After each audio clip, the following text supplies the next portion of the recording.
Evet, Değirmenözü köyünün sokaklarını, caddelerini geziyoruz. Bizi her gören amcalarımız, abilerimiz, ablalarımız misafir etmek istiyor. Çaya davet edenler var, balımı yemeden gitmezsiniz diyenler var. Şimdi de yanımızda Mustafa amcamız var. Mustafa Durna. Mustafa amca, seni tanıyabilir miyiz? Ben Mustafa Durna, şu gördüğün dağlarda keçilerle, koyunlarla vakit geçirdim.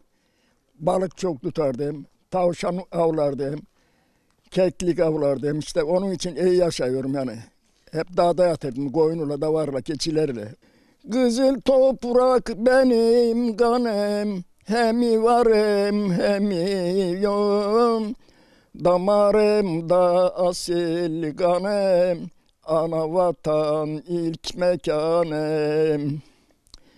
Bu topraktır bize vatan, bizlere bırakmış atam. Olmasa bura ben ne yapam, meskenimi nere tutam, döllüğümü nere yapam, mandıramı nere yapam. Çok söyledik artık yeter, yaptığınız ölümden beter. Herkes ettiğini çeker, bir gün olur piliniz biter.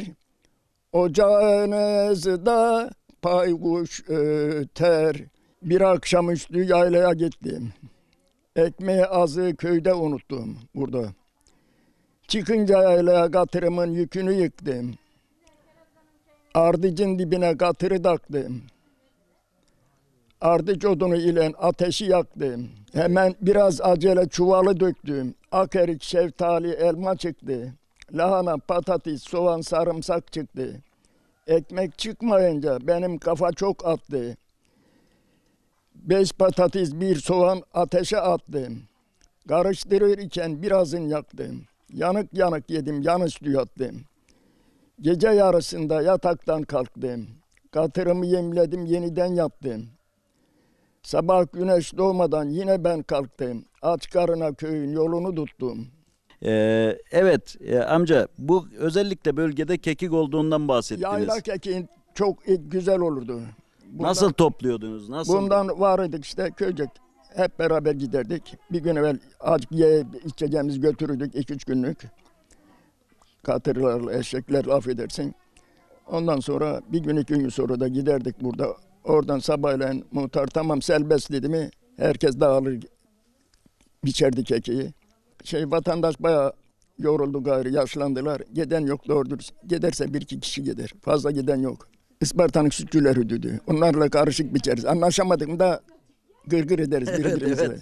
Yani şimdi kekik kokulu şiirsel anlatımlarımızla amcamızı, Mustafa amcamızı dinledik. Kendisine bundan sonraki ömründe sağlık, sıhhat ve uzun ömür diliyoruz. İnşallah bundan sonra bu köyümüzde de, böyle köylerimizde de Mustafa amcamız gibi köyün çınarları yaşamaya ve yaşatmaya devam edecek.